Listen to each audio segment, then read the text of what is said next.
Hola, ¿qué tal? Estamos aquí nuevamente en nuestro programa de todas las semanas, Los candidatos bajo la lupa académica. Mi nombre es Herminio de la Barquera y les doy la bienvenida a esta nueva emisión aquí en URadio en la UPAEP. Me acompañan en esta ocasión el doctor Alejandro Guillén. ¿Qué tal, Alejandro? Buenas tardes. Herminio, ¿qué tal? Y el maestro Derso Daniel Ramírez de Relaciones Internacionales de la UPAEP. Alejandro Guillén es profesor investigador de Ciencia Política, exactamente, aquí en la UPAEP.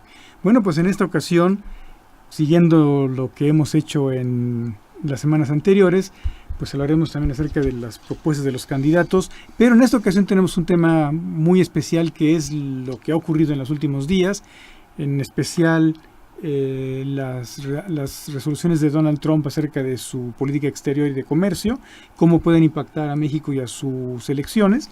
Y también al final de la emisión hablaremos un poco de política local, qué pasa aquí en Puebla con las campañas, etcétera, con las propuestas, pues para, digamos, redondear esta emisión del día de hoy. Muy bien, pues vamos a comenzar pues con el tema más amplio, más extenso, más complejo de la política internacional, de estas medidas que ha tomado el gobierno de Donald Trump acerca de los aranceles. Se ha lanzado una guerra comercial precisamente con sus aliados, amigos y socios, es decir, se ha lanzado contra la Unión Europea, contra Canadá, contra México. Digamos, con China no podemos hablar de que sea socio, amigo y aliado. Con México sí podemos hablar de eso. Con Canadá, con la Unión Europea, pues sí estamos hablando de países mucho más cercanos a ellos, en grado de tal que pues la Unión Europea pues es un aliado importantísimo de Estados Unidos.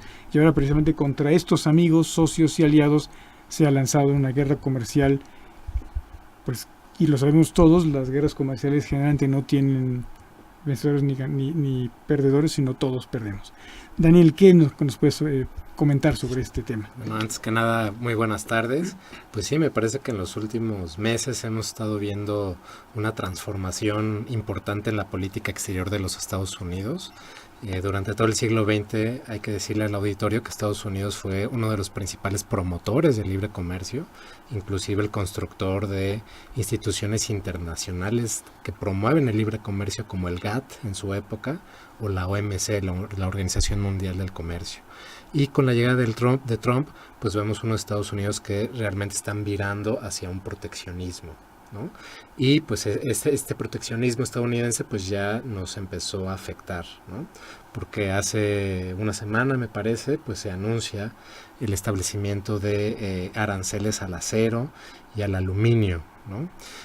Unos aranceles que ya se le habían puesto con un mes de anticipación a China, a la Unión Europea, pero Canadá y México habían quedado fuera, ¿no?, de este tipo de medidas, ¿no? Y como tú lo señalas, pues es una cuestión muy relevante porque estamos hablando de que Canadá y México son socios de los Estados Unidos.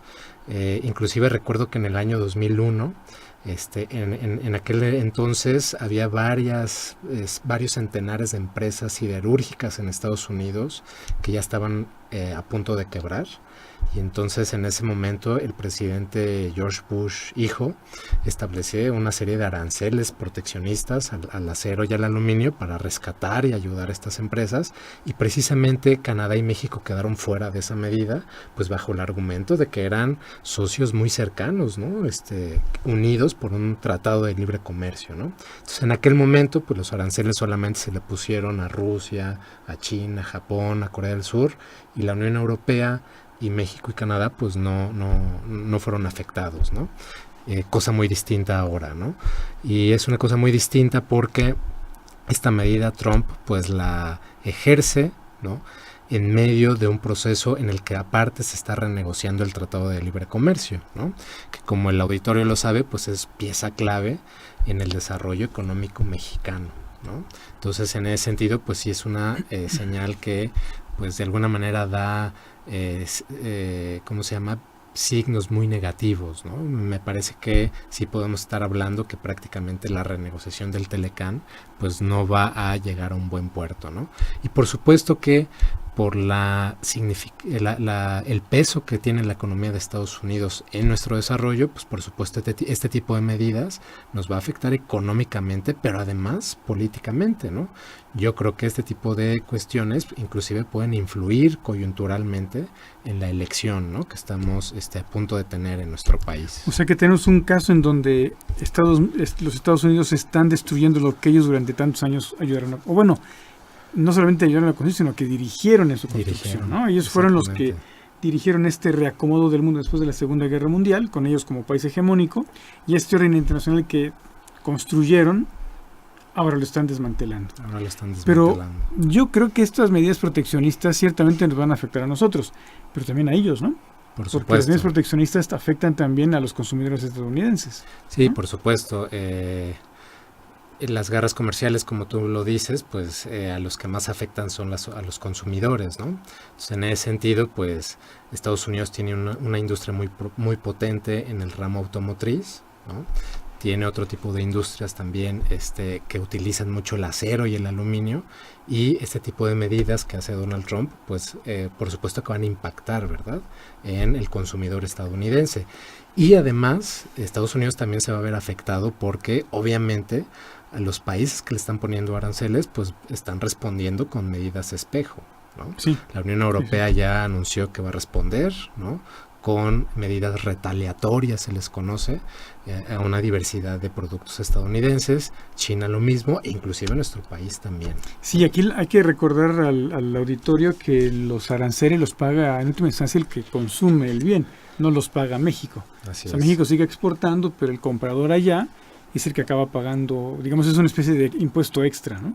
Así es. Y yo creo que la medida inteligente de México fue que escogieron esos productos que vienen de los electores estadounidenses, las manzanas o productos agrícolas que vienen de lugares en donde esos productores son los que votaron por Trump, por ejemplo. Exactamente. Eso va a pegar, teóricamente va a pegar a la base electoral de Donald Trump, ¿no? Sí, y en ese sentido qué bueno que comentas esto, porque en la prensa, ¿no?, en los analistas, en los conocedores, la explicación que ellos dan acerca de las medidas que ha ejercido Donald Trump, ¿no?, casi todo el mundo se refiere a que es una medida electorera, ¿no? Es decir, que Donald Trump busca poner estos aranceles, ¿no?, con vistas a su proceso electoral que va a ser en noviembre, a través de pues, consolidar su base electoral, pero ese tipo de explicación a mí no me deja satisfecho, ¿no?, porque como bien lo mencionas, México y otros países le están poniendo una serie de aranceles estratégicos, ¿no? Entonces a mí me parece que Donald Trump no necesariamente va a poder capitalizar con sus bases este tipo de medidas, porque la respuesta de otros países, como tú lo mencionas, son pensadas para socavar su base electoral. Entonces a mí ese tipo de explicaciones pero realmente no me... A lo mejor lo que se refieren a estas explicaciones es que una cosa es lo que él quiso hacer, otra cosa es la respuesta que él obtuvo, ¿no? Porque él está tratando, no sé, Alejandro, ¿qué opines? Está tratando Donald Trump de cumplir con todas sus promesas de campaña, una tras otra. Algunas no las ha cumplido, pero yo creo que los electores ven que las que no ha cumplido, como el asunto del muro, pues no ha sido por él, sino porque no lo han dejado. Y yo creo que eso lo va acercando a recuperar esa popularidad que perdió radicalmente. No sé qué opinas, Alejandro. Bueno, mira, yo creo que el tema de Donald Trump es un tema, como tú lo dijiste, muy complejo. O sea, estamos hablando de un tipo que por lo menos desde la perspectiva de la teoría de la rational choice, ¿no?, de la elección racional, uno diría si en realidad las decisiones que está tomando son racionales.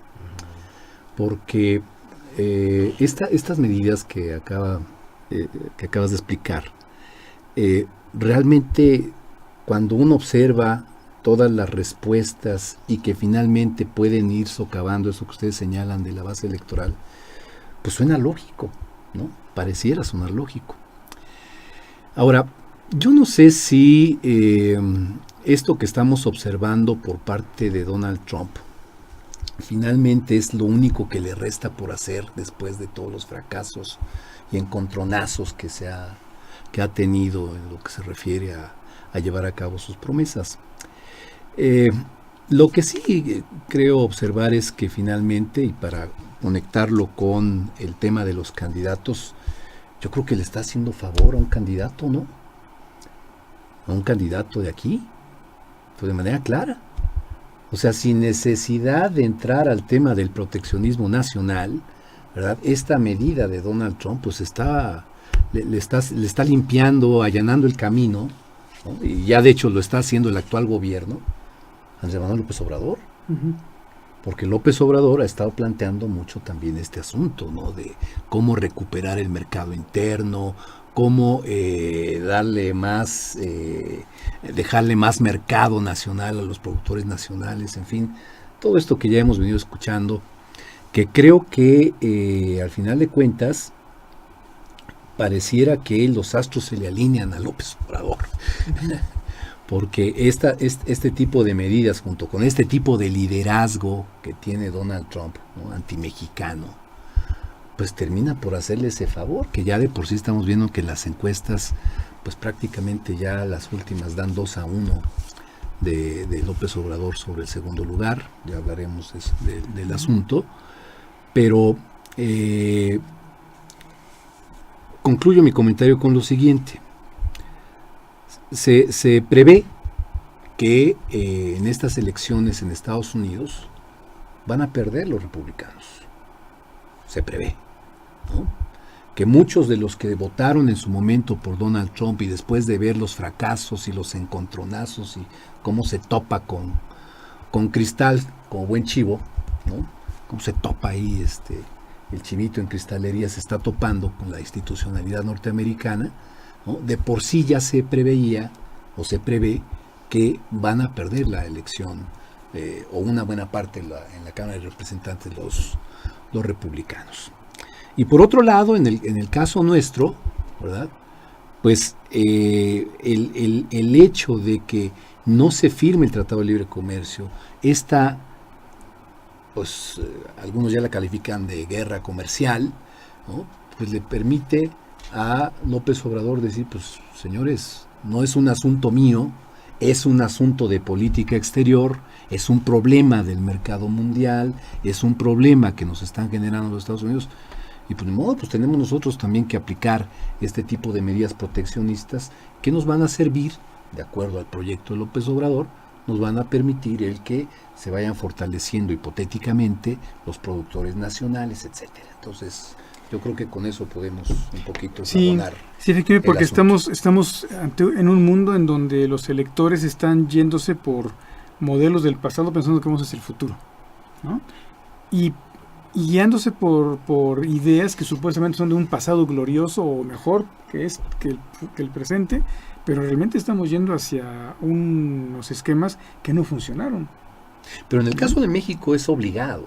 O sea, igual que Canadá, igual que la Unión Europea, sí, claro. Es un asunto obligado, pero no podía quedarse sin respuesta. Pero cuando hablamos de esos esquemas lo que hizo Trump. Sí, pero eso sí, pero por ejemplo, cuando hablamos de esos esquemas que, por ejemplo, presenta, estamos hablando, cuando él habla, por ejemplo, de autonomía alimentaria. Por ejemplo, esos son conceptos que ahora se habla de seguridad alimentaria, que eso es una cosa distinta. Ni López Portillo con su alianza para la producción de dinero de precios de garantía, ¿no? Por ejemplo, en el mundo actual, pues ya, o de producir aquí el petróleo, la gasolina con inversión en nuevas refinerías, eso no funciona ya, digamos.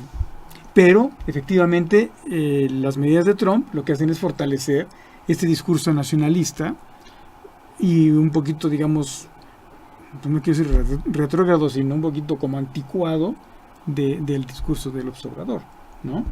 Porque estamos en un mundo en donde parece que la solución ante las injusticias de la globalización y del liberalismo es encerrarse, ¿no? Encerrarse en la casita de antes, ¿no? Como lo están haciendo Kurz en Austria, o los populistas en Italia, o los ingleses con salirse de la Unión Europea, o Trump en Estados Unidos, o aquí ya saben quién con sus propuestas. O sea, estamos ante un mundo, digamos, antisistémico, y eso es peligroso, ¿no? Porque la cerrazón y el no darse cuenta que el mundo está trabajando de otra manera, pues eso no es muy conveniente. ¿Les parece que hagamos una pequeña pausa? Por y supuesto. Seguimos con nuestros temas sobre las influencias de la política internacional en las campañas electorales mexicanas? Hacemos una pausa, ahorita regresamos.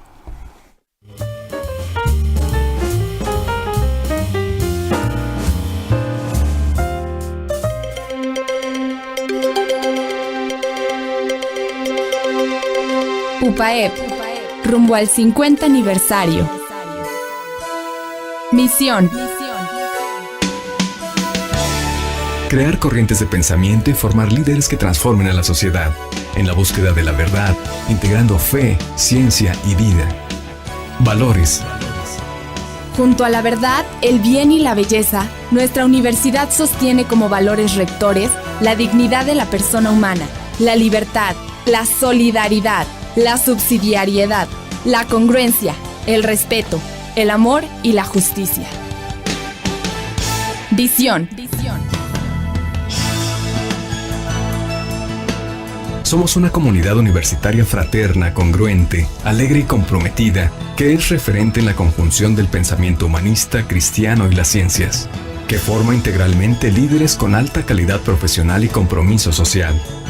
Contribuye a la transformación de la sociedad con propuestas pertinentes, orientadas a la consecución del bien común. Tiene presencia e influencia en los ámbitos local, regional, nacional e internacional. Centra la gestión en la persona y optimiza los recursos al servicio de la misión institucional. Líneas rectoras. Atreverse a vivir congruentemente nuestra identidad, como ejemplo de virtud en el servicio, con respeto y amor al prójimo, para la transformación social en orden al bien común. Privilegiar a través de la academia la formación humanista cristiana en busca de la excelencia científica y profesional, con pensamiento universal y trascendencia social. Crear sistemas académicos de auténtica pertinencia social, a través de la docencia, investigación y extensión, para enriquecer la cultura y participar en la solución de los problemas fundamentales del país. Involucrarse en la formación y desarrollo intercultural de la comunidad universitaria a través de ámbitos y vínculos de internacionalización. Lograr ambientes de confianza, colaboración y servicio, dentro de una cultura de austeridad, transparencia y evaluación. UPAEP, rumbo al 50 aniversario.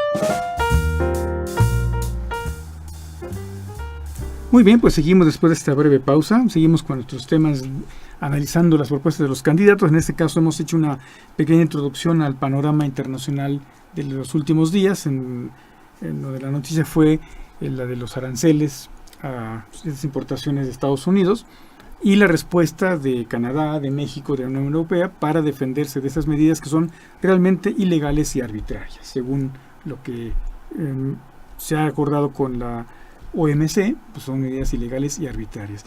Bueno, pero ahora, ¿qué pasa con el panorama de las elecciones en México, Alejandro? ¿Cómo ves la reacción de los candidatos ante estas propuestas, a estas medidas de Trump? ¿Qué han hecho? ¿Qué han dicho? ¿Qué pasó con ese nacionalismo que está luego tan a flor de piel en México? Bueno, antes, si me permiten un comentario, todos estos nuevos liderazgos que han asumido presidencias en distintos puntos del planeta, que están asumiendo un discurso proteccionista, nacionalista, etcétera. Habría que preguntarnos si no son estertores de un mundo que aún no acaba por irse, de una modernidad que aún todavía deja o tiene algunas esquirlas por ahí regadas, porque finalmente, ¿qué es lo que viene a continuación? O sea, después de esto, ¿realmente van a poder sostener los mercados tal y como se están planteando ahorita de protegerlos y demás, con todo el avance tecnológico, la globalización, etcétera, que permea en todo el mundo? Yo creo que no. Pero finalmente son momentos en los cuales pues, los gobiernos y los estados tienen que responder. Pero por otra parte, creo que también son signos de cómo esa globalización y esta libre circulación de capitales que no ha permitido en muchos lugares generar, digamos, esto que llaman justicia social. ¿No? O sea, mucha libertad, pero poca justicia. ¿No? Sí. Entonces, finalmente creo que tiene que darse este reacomodo con estos estertores, ¿verdad?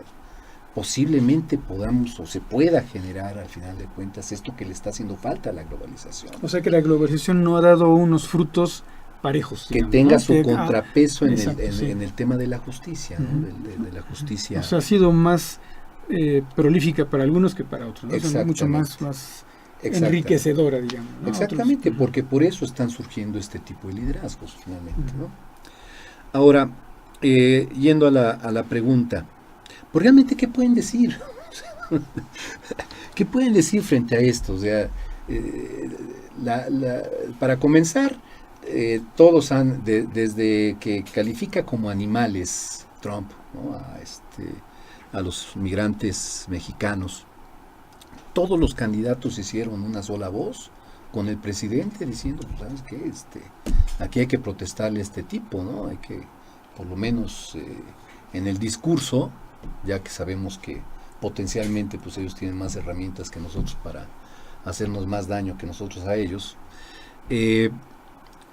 Hay digamos una especie de partitura que aun cuando son contrarios ahora en esta campaña, lo cierto es que siempre frente a los norteamericanos y siempre a cualquier amenaza del exterior, ¿no? El extraño enemigo que profesamos en nuestro himno, pues inmediatamente aflora, ¿verdad? Y todos al unísono condenan este tipo de acciones. Y en este sentido, si Anaya, si Meade han sido precisamente partidarios de la apertura comercial y demás, por lo menos así lo dejan ver en sus plataformas, sus respectivos partidos, la verdad es que frente a esta decisión de alzar los aranceles al aluminio y al acero, pues ¿qué van a decir? Pues van a respaldar, te están respaldando finalmente la respuesta del gobierno, pensando hipotéticamente que esto puede socavar el electorado en aquellos estados que aparentemente resultan beneficiados con la medida de Trump. Es lo único que les queda, no les queda otra. Yo no he escuchado a una Anaya decir, este gobierno no hace nada. Yo no lo he escuchado. Pero en lo que sí puede haber crítica ni tampoco mide. Pero sabes que en donde sí puede haber crítica, no sé qué opinan, es en el hecho de que México ha dejado pasar muchos años sin tratar de diversificar mercados. Hasta hace un par de años, cuando amenazaba Trump con llegar al poder, fue cuando empezó otra vez a tratarse el tema de la diversificación de mercados. Y no se ha hecho. Sí, la diversificación de mercados ha estado de alguna manera discursivamente. Ajá, ¿no? Está en el ambiente, pues, pero no se ha... Pero en lo real no se ha hecho poco. Pero ahí hay una pregunta, ¿de quién es la responsabilidad al final de cuentas? ¿De la iniciativa privada? ¿Qué? Porque los tratados de libre comercio están. Sí, está claro. la estructura está el tratado jurídica. de libre comercio Sí, con claro. Europa, que Sí. le costó a Cedillo el Sí. tener que firmar la cláusula de democratización del país, ¿no? Sí. O sea, yo creo que en ese sentido los Sí, no es un gobiernos, asunto del gobierno nada más, sino de exacto, los han empresarios. trabajado institucionalmente y de estado a estado, han tratado de llevar a cabo toda esta apertura comercial.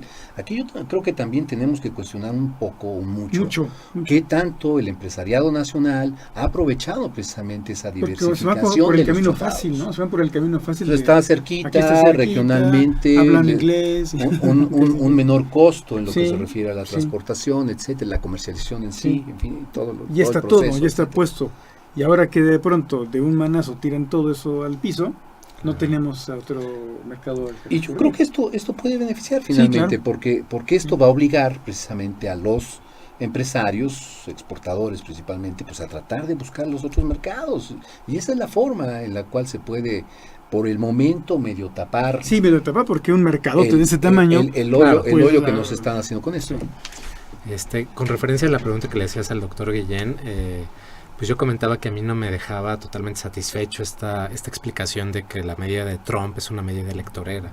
Yo más bien tengo otra hipótesis. Para mí Trump decide poner los aranceles a México y Canadá como una manera ya de boicotear la negociación del Telecán, porque creo que lo que él quiere es acabar con el Telecán para tener y firmar después 2 tratados bilaterales. Sí, ya lo dijo, ¿no? Por un lado por México y por otro lado por Canadá, ¿no? Entonces, en ese sentido, este tipo de medida de poner los aranceles me parece que es una medida que él utiliza para extender ya hasta el siguiente año pues las conclusiones de las renegociaciones o ya la decisión de los Estados Unidos formal de retirarse del tratado, ¿no? A mí me parece que ese es su objetivo, ¿no?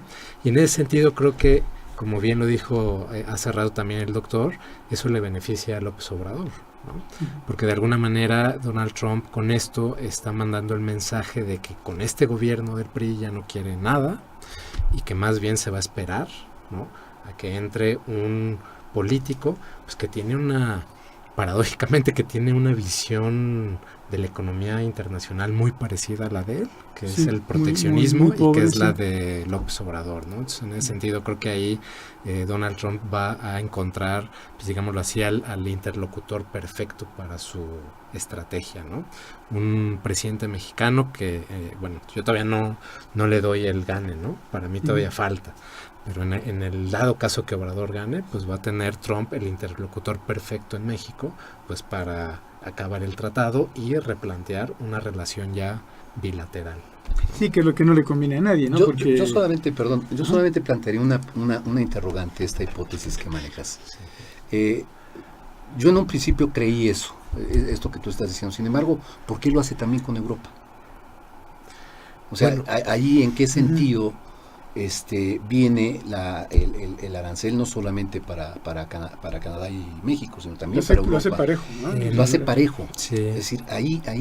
Mi explicación es que precisamente con Europa, con la Unión Europea, también se está negociando un tratado de libre comercio ya desde hace años, y que ha sufrido ha tenido muchos obstáculos, ¿no? Por ejemplo, Francia ha sido un país que dice es que nosotros no nos queremos adecuar a las reglas comerciales de los Estados Unidos. Entonces, en ese sentido, en este proceso de negociación, pues a lo mejor también es una medida de Trump de mostrar fuerza ante los europeos, ¿no?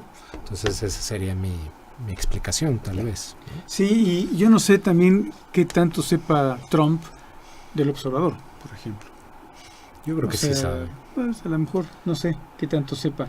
De todas maneras, yo creo que a él le conviene ahorita romperlo, porque pues es una manera elegante para su manera de ver las cosas, de romper la negociación del tratado, ¿no? Exactamente. La cuestión está ahora, por ejemplo, ¿qué van a hacer Canadá y México? Porque México ya dijo resueltamente no vamos a discutir así un asunto bilateralmente. Canadá dijo que tampoco le gusta, pero que estaría dispuesto. Canadá como que nunca jala parejo, ¿no? Sí, Canadá ha sido muy explícito en decir, pues ahorita la piñata preferida de Trump es México, y pues sí, los mexicanos son nuestros amigos, pero así como que muy solidarios y muy cada quien que su hagan lucha. Equipo con nosotros, creo que no, Canadá no para lo nada, hace. Para nada. Entonces yo creo que va a acabar cada quien por tratar de hacerlo, o México mejor que se retire y se acabó, porque no nos conviene, no sé qué opinan ustedes, una negociación así de nada más de dos. Creo que estaría muy pues no, complicado. porque obviamente pues ahí se dividiría, ¿no? Sí. Obviamente la asimetría entre los dos países es muy grande, ¿no? Entonces, en ese sentido me parece que sí saldría un producto pues tal vez injusto, ¿no? Para nuestro país, ¿no?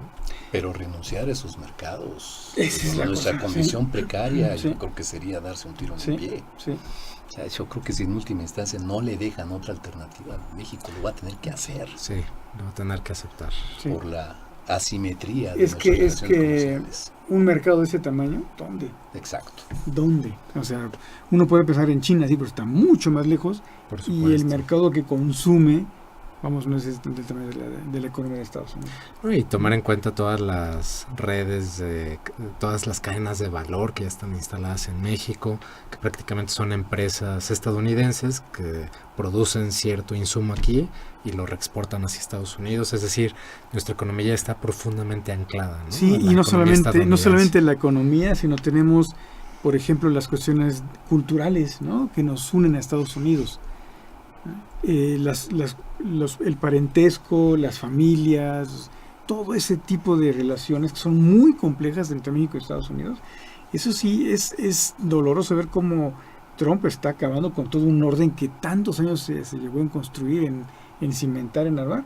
Y claro, con sus injusticias y todo, pero ahora lo está desmantelando. Me pregunto, ¿está acabando o bueno, más bien está profundizando? Porque fue el detonante, ¿no? Sí, exacto, o sea, sí. La verdad, esto que tú comentas es interesantísimo, porque aún a pesar de un tipo como Trump, ¿no?, el gobierno de los Estados Unidos, a pesar de ello, vaya, las relaciones entre México y Estados Unidos van mucho más allá de sus gobiernos, sí. ¿no? Hay una estrecha relación ya de comunidad, sí. ¿no? Las ciudades fronterizas, por ejemplo, ¿no? Y una parte del mundo anglosajón que se ha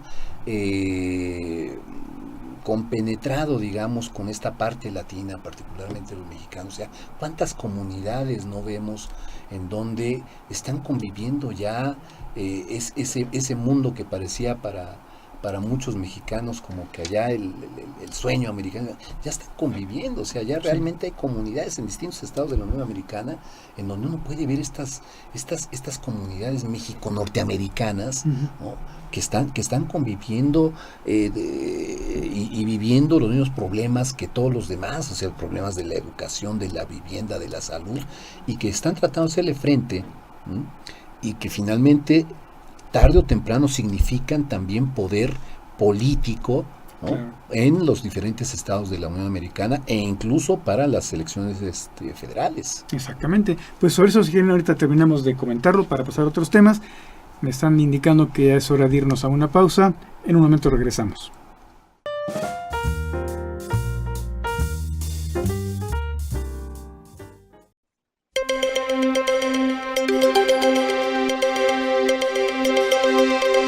UPAEP, rumbo al 50 aniversario.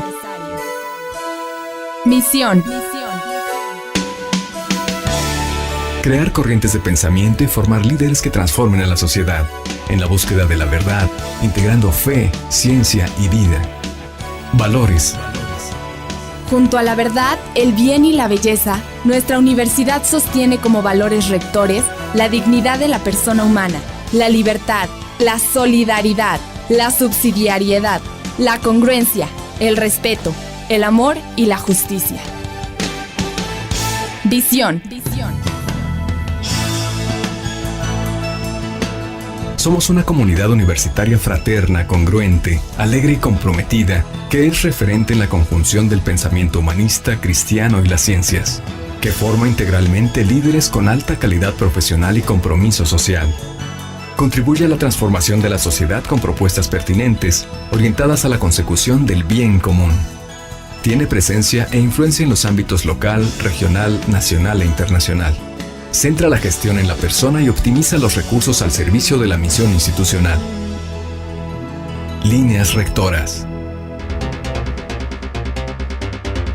Atreverse a vivir congruentemente nuestra identidad, como ejemplo de virtud en el servicio, con respeto y amor al prójimo, para la transformación social en orden al bien común.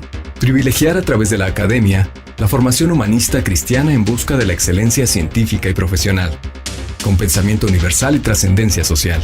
Crear sistemas académicos de auténtica pertinencia social, a través de la docencia, investigación y extensión, para enriquecer la cultura y participar en la solución de los problemas fundamentales del país. Involucrarse en la formación y desarrollo intercultural de la comunidad universitaria a través de ámbitos y vínculos de internacionalización. Lograr ambientes de confianza, colaboración y servicio, dentro de una cultura de austeridad, transparencia y evaluación. UPAEP, rumbo al 50 aniversario.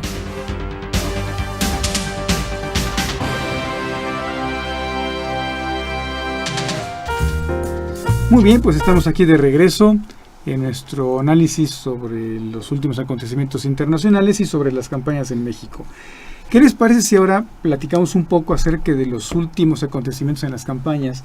Creo que fue una noticia el día de hoy, lo que ocurrió ayer en la Universidad Iberoamericana en la Ciudad de México, donde acudió Ricardo Anaya, porque pues muchos están haciendo la comparación de lo que ocurrió hace 6 años con esa desastrosa visita del entonces candidato Enrique Peña, con lo que ocurrió en este caso, porque de una manera diametralmente opuesta, con el candidato Ricardo Anaya. Alejandro, ¿qué nos puedes comentar sobre eso? No, pues simplemente que a Anaya le fue bien en la Ibero, pero yo dudo mucho Sí que eso le alcance para poder remontar ya Sí. la enorme cantidad de puntos. Mira, yo no he visto una sola encuesta, una sola, que ponga siquiera a 5 puntos porcentuales a Anaya de López Obrador. No he visto una sola. Todas hablan de 10 puntos, 15 puntos, y para que los amigos que nos están viendo o escuchando tengan una idea, cada punto porcentual es 500,000 de votos. Uh-huh. Entonces, por ejemplo, si la distancia es de 10 puntos porcentuales, estamos hablando de 5 millones de votos, que es muchísimo. Un mundo, sí. Muchísimo, 5 millones. Entonces, esto que le ocurrió a Anaya en la Universidad Iberoamericana, fíjate que contrasta mucho con estas encuestas que se han hecho en las universidades sobre por quién votarían los estudiantes y la comunidad académica en general en las distintas universidades, tanto públicas como privadas, en donde las encuestas también te señalan que es López Obrador el que lleva la ventaja. Incluso, haciendo comercial a nuestra universidad, ¿no? Nuestra universidad también hizo su encuesta y, curiosamente, privadas y públicas, la ventaja la tiene López Obrador. Uh-huh. Entonces, esto que ocurrió en la Ibero, esto lo pongo como ejemplo, pero esto que ocurrió en la Ibero, por lo menos a mí me sorprende, la manifestación hasta cierto punto espontánea de gritarle presidente a Anaya. Yo creo que le fue bien en ese sentido, como parte de finalmente toda el programa de campaña que tiene, pero dudo mucho que eso le signifique a Anaya el poder remontar una cosa que tiene muy cuesta arriba. Sí. Y que recordando también lo que ocurrió con el Yo Soy 132, lo cierto es que eso tampoco les alcanzó para bajar a Peña Nieto, sí, ¿no?, del lugar en el que estaba. Entonces yo no creo que tenga una repercusión de tal magnitud que cambie las tendencias electorales, aunque hay que decirlo, le fue bien a Anaya. Uh-huh. Sí, digamos que fue un escenario que en contra de muchas predicciones le fue propicio de pronto, ¿no? Uh-huh. Sí. Y esta situación de Anaya en la Ibero yo también la contrastaría con otro hecho que a mí me causa realmente interés, que es cómo López Obrador, un candidato ya de más de 60 años, que realmente no tiene un perfil, sin denostar a nadie, pero no tiene un perfil, digamos, global. Es un señor que, por ejemplo, no habla inglés, tiene tanta vinculación con los jóvenes, ¿no? A mí eso me parece un fenómeno que habría que estudiar, ¿no? Es decir, como un candidato que es el más mayor de edad, y aparte con ideas conservadoras, ¿no? Tiene tanto impacto en la juventud mexicana, ¿no? Porque según algunos estudios que he leído, pues gran parte del apoyo de López Obrador precisamente está en la población joven, ¿no? ¿Cómo nos podemos explicar esto? Pues yo diría a través de dos formas, ¿no? Una, que lo que estamos viendo es un voto de castigo, ¿no? Un voto de castigo. De fastidio también. Y de fastidio al PAN y al PRI, que han sido los últimos partidos en gobernar, ¿no? Y la segunda hipótesis que aventuro es que creo que pues muchos jóvenes realmente nunca no saben, y no saben porque no vivieron, ¿no? Las implicaciones negativas que un modelo como el que López Obrador está proponiendo puede tener para la población. Es decir, es más, ni yo lo viví conscientemente, pero mi papá sí me platica, por ejemplo, de los años de Echeverría y de Portillo, ¿no? Sí, fueron terribles. De una, sí, nos tocó vivirlo. De una economía yo de niño sí me acuerdo de esos. Con niveles de inflación del 100 y tantos %, ¿no? No encontrabas tú productos en que no, una economía cerrada. Sí. Exactamente. ¿no? La autosuficiencia alimentaria. Autosuficiencia alimentaria. Y me parece que a veces la población joven no alcanza a ver, digámoslo así, las cosas buenas que ahora hay, ¿no? Por ejemplo, un nivel de inflación que ya van varias décadas que no pasa del 5%, y que a veces hasta ya lo damos por sentado, ¿no? Pero que realmente cuesta mucho trabajo mantener eso, ¿no? O una cosa también buena como tener una economía globalizada, con un comercio abierto, ¿no? Pues hoy realmente los consumidores mexicanos podemos consumir productos de cualquier lado, ¿no? Entonces, en ese sentido me parece que la población joven a veces no ve ese tipo de cosas, ¿no? Sí. Pero bueno, ahí sí, nadie escarmienta en cabeza ajena. La situación. Nadie escarmienta en cabeza ajena. Yo nada más cerraría este comentario diciendo, sí, efectivamente la distancia entre un candidato y otro ya se ve muy difícil, pero lo que yo veo es que hay muchas encuestas que establecen que hay todavía un buen porcentaje de indecisos, ¿no? Entonces me parece que todavía no se acaba la carrera, ¿no? No sé qué ustedes qué piensen, aunque no sé qué piensa el doctor. Siempre el porcentaje de los indecisos se divide también. Y una parte de esos indecisos va a ir con López Obrador y demás. Sí. O sea, muy difícilmente todos los indecisos bloque, se van, ¿no?, en bloque bloque hacia el segundo lugar. Ciertamente puede operar la publicidad o la propaganda en favor del llamado voto útil, puede ser, pero ¿qué tanto? Creo que no pasa de un 5 o 10% a veces, ¿no? Y yo lo que estoy viendo es que cada vez que le pegan a López Obrador son otros 2 puntos más. O sea, realmente es algo interesante. Pero el tema de los jóvenes, perdón, el tema de los jóvenes, yo creo que yo coincido contigo en el sentido de que ellos no les ha tocado, ni siquiera les ha tocado vivir la lucha que de alguna manera a nosotros sí nos tocó en los 80s, de defender el voto, de buscar que hubiera las reformas para que hubiera una democracia creíble, en donde se contaran realmente los sufragios de los electores, etcétera. Esa nos tocó vivir a nosotros en los 80s, éramos estudiantes, no sé tú, Hermínio. Sí, yo me acuerdo porque mis papás me contaban de lo de las... ¿Cómo? ¿También tus papás te contaban de los 80s o qué? No, me contaban de lo del ratón loco y la operación Carrusel, pero el niño envuelto. Eso nos tocó vivir. Yo lo vi, sí, lo alcancé a ver. Los fraudes electorales. Ya no estaba yo aquí. Sí, es cierto, tienes razón. Entonces, ellos me contaban de todas esas acciones de la policía, por ejemplo, para robarse las urnas. Pero aquí cuando salimos en Puebla en 1983 a protestar por el fraude electoral, en fin, esas cosas no les tocó vivir los jóvenes de hoy. Y yo creo que son tan inverosímiles que no las creen.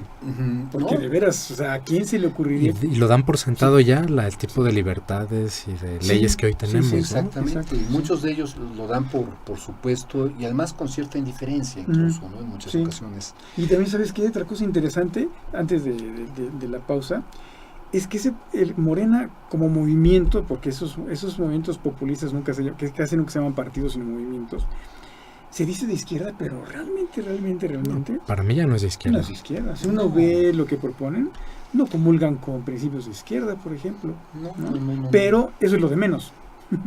La gente ahorita tiene un apoyo impresionante, ¿no?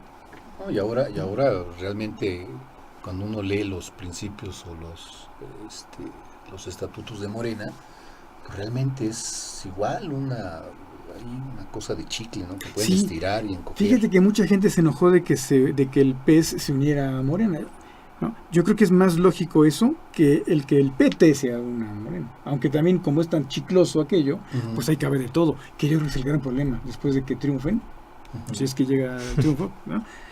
El problema va a ser, ¿qué hacer con toda esa gama impresionante de adiciones que son de todos los colores y sabores? Pues hay quien habla que es el nuevo PRI.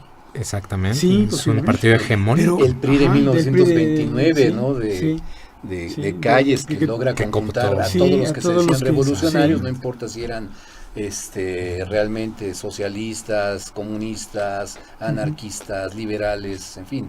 Pero cierro el comentario con respecto a los jóvenes. Los jóvenes sí les tocó vivir la delincuencia, sí les ha tocado vivir la corrupción, y sí les ha tocado vivir la desigualdad social.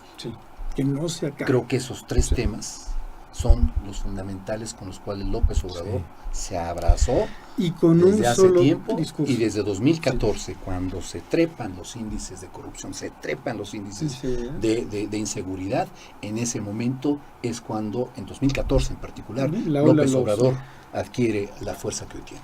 Con un discurso que no ha cambiado. Exacto. Pero nada más rapidísimo, yo creo que los jóvenes y sobre todo los universitarios tienen la obligación de votar por un candidato que realmente proponga soluciones realizables a esos problemas que son durísimos, ¿no?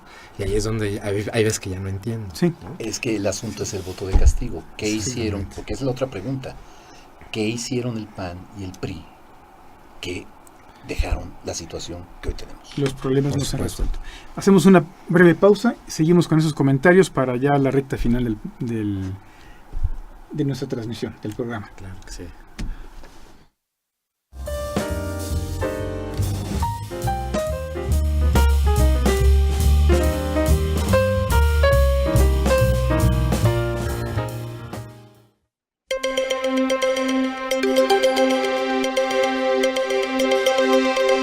UPAEP, rumbo al 50 aniversario. Misión: crear corrientes de pensamiento y formar líderes que transformen a la sociedad, en la búsqueda de la verdad, integrando fe, ciencia y vida. Valores. junto a la verdad, el bien y la belleza, nuestra universidad sostiene como valores rectores la dignidad de la persona humana, la libertad, la solidaridad, la subsidiariedad, la congruencia, el respeto, el amor y la justicia. Visión. Somos una comunidad universitaria fraterna, congruente, alegre y comprometida, que es referente en la conjunción del pensamiento humanista, cristiano y las ciencias, que forma integralmente líderes con alta calidad profesional y compromiso social. Contribuye a la transformación de la sociedad con propuestas pertinentes, orientadas a la consecución del bien común. Tiene presencia e influencia en los ámbitos local, regional, nacional e internacional. Centra la gestión en la persona y optimiza los recursos al servicio de la misión institucional. Líneas rectoras. Atreverse a vivir congruentemente nuestra identidad, como ejemplo de virtud en el servicio, con respeto y amor al prójimo, para la transformación social en orden al bien común. Privilegiar a través de la academia la formación humanista cristiana en busca de la excelencia científica y profesional, con pensamiento universal y trascendencia social. Crear sistemas académicos de auténtica pertinencia social, a través de la docencia, investigación y extensión, para enriquecer la cultura y participar en la solución de los problemas fundamentales del país. Involucrarse en la formación y desarrollo intercultural de la comunidad universitaria a través de ámbitos y vínculos de internacionalización. Lograr ambientes de confianza, colaboración y servicio, dentro de una cultura de austeridad, transparencia y evaluación. UPAEP, rumbo al 50 aniversario.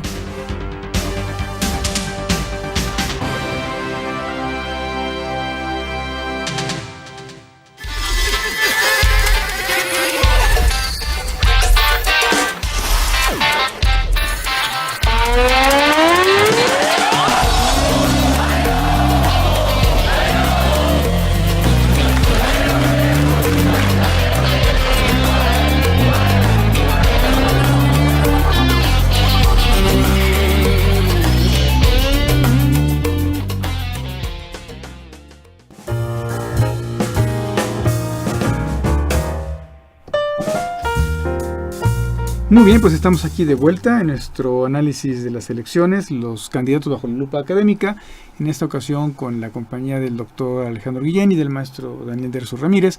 Estamos ya en la recta final de nuestro programa.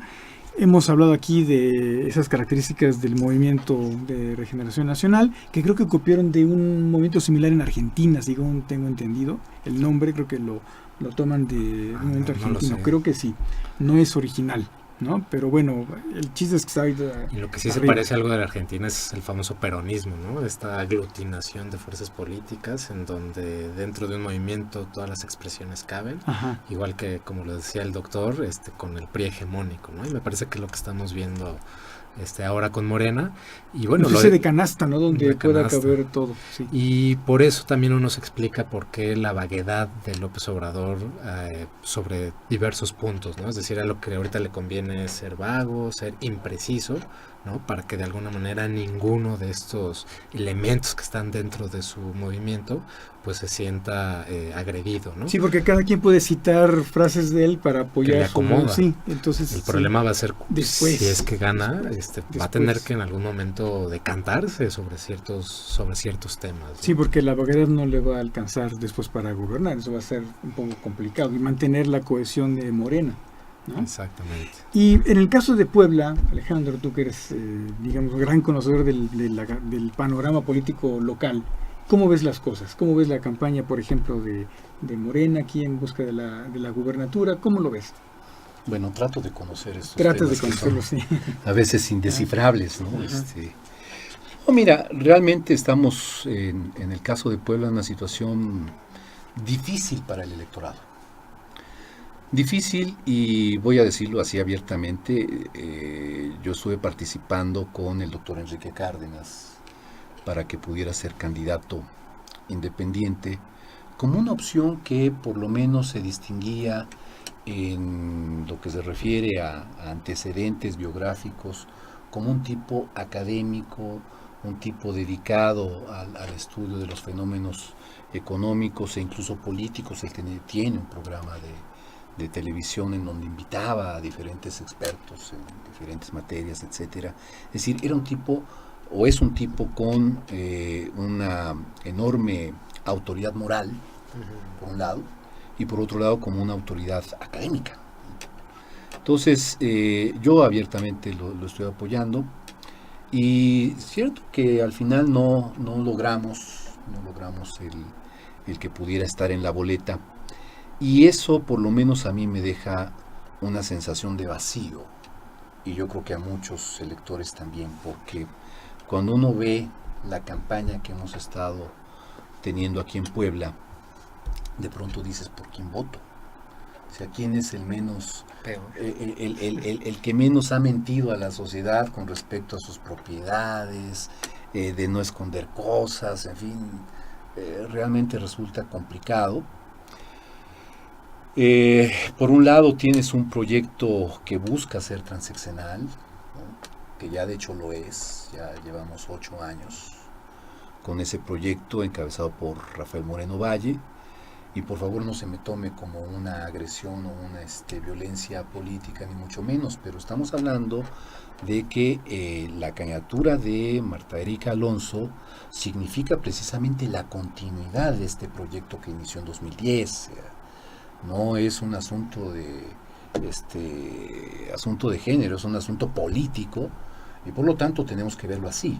O sea, finalmente es un partido Acción Nacional dominado por una corriente específica, liderado por Rafael Moreno Valle, que busca precisamente el prolongarse 6 años más. Obviamente esto tiene sus riesgos para la clase gobernante en Puebla. El riesgo fundamental son los costos políticos que tiene el gobernar. Ya lo están sacando a flote buena parte de la opinión pública y también los propios candidatos que están compitiendo por la gubernatura. Pero el problema que observamos es, bueno, ¿quién puede, entre otras cosas, enfrentar el problema de la corrupción y el problema de la violencia que se vive en Puebla y que es un problema también nacional? ¿Quién tiene esta capacidad, o al menos la autoridad moral, como para decir, a ver, vamos a limpiar aquí la casa porque está bastante puerca? Yo me pregunto, ¿quién la tiene? ¿Con qué herramientas? ¿Con qué instrumentos? ¿Cuáles son los elementos con los cuales podemos decir al menos un ABC de cómo combatir estos dos problemas fundamentales? En el caso del proyecto de Moreno Valle, pues demostró que fue un fracaso, por decirlo menos. Fue un fracaso en lo que se refiere al combate a la criminalidad. Al contrario, o sea, las cifras son abrumadoras en el sentido de que fue al revés. Que muchas de las decisiones que tomó o que dejó de tomar ¿verdad? Terminaron repercutiendo en una situación realmente lamentable, porque Puebla, en efecto, no estaba así antes de 2010. ¿No? O sea, los que hemos vivido aquí en este estado no teníamos, incluso algunos decían, pues es que Puebla parece un islote, ¿no? Aquí nada más vienen a vacacionar los criminales, pero simplemente aquí no ocurre gran cosa. Pero lo cierto es que aquí se desató finalmente el problema. Hoy yo veo un gobernador como Antonio Gali tratando de tomando medidas que no tomó en su momento Rafael Moreno Valle, que sí las está tomando Antonio Gali, pero que no son suficientes, o no han sido suficientes, o por lo menos estamos observando cómo incluso ya los asesinatos últimos de este fin de semana de una candidata a una diputación federal por parte de Partido Verde Ecologista, en fin, una regidora ahí en la zona de Huachinango, bueno, pues nos permite ver precisamente que el asunto lo tienen fuera de control, ya está fuera de control. Entonces, ¿cómo le van a hacer? ¿Van a poner las mismas recetas? ¿Cómo le van a hacer? O sea, si en estos 8 años que llevan ya de gobiernos de proyecto, simplemente no ha podido con el problema. Y luego el otro asunto, el caso de Luis Miguel Barbosa, en donde, pues de entrada lo recibieron, ¿verdad? ¿Sabes qué? Pues aquí tú estás mintiendo, todo lo que estás diciendo en la 3 de 3 simplemente no da para lo que tú nos estás diciendo, pues resulta que tienes mucho más, ¿no?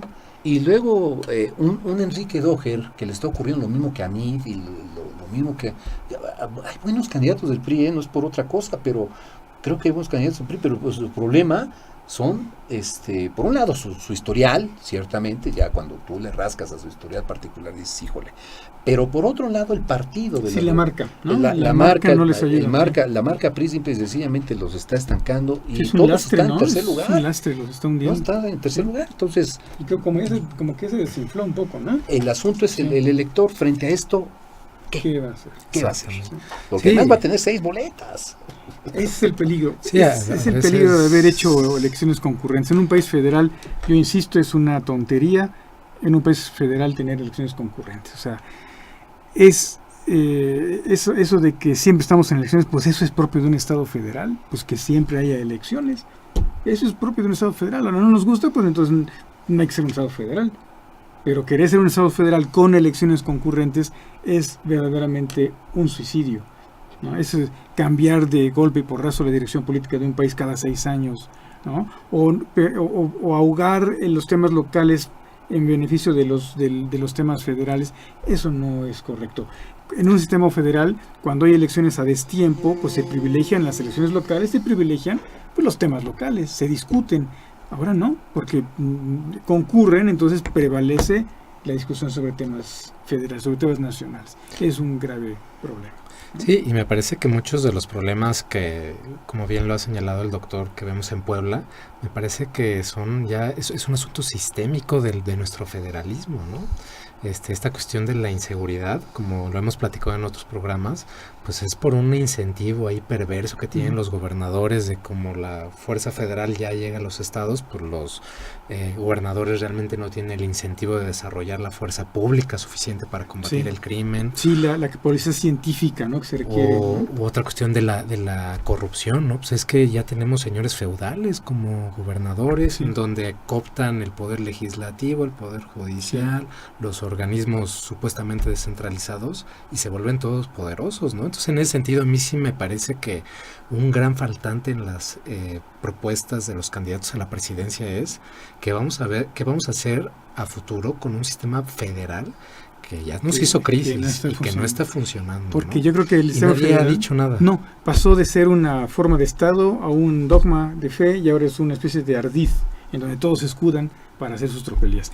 Pues como siempre, se nos acabó el tiempo sin haber terminado de discutir lo que tenemos que haber discutido. Entonces, pues ojalá nos podamos encontrar en otro programa. Alejandro, Daniel, muchísimas gracias. Gracias por a ti estar aquí con nosotros. Gracias, Daniel. Gracias, doctor. Y pues nos vemos en una próxima emisión de Los Candidatos bajo la Lupa Académica en U Radio de la UPAEP. Muchas gracias, hasta luego.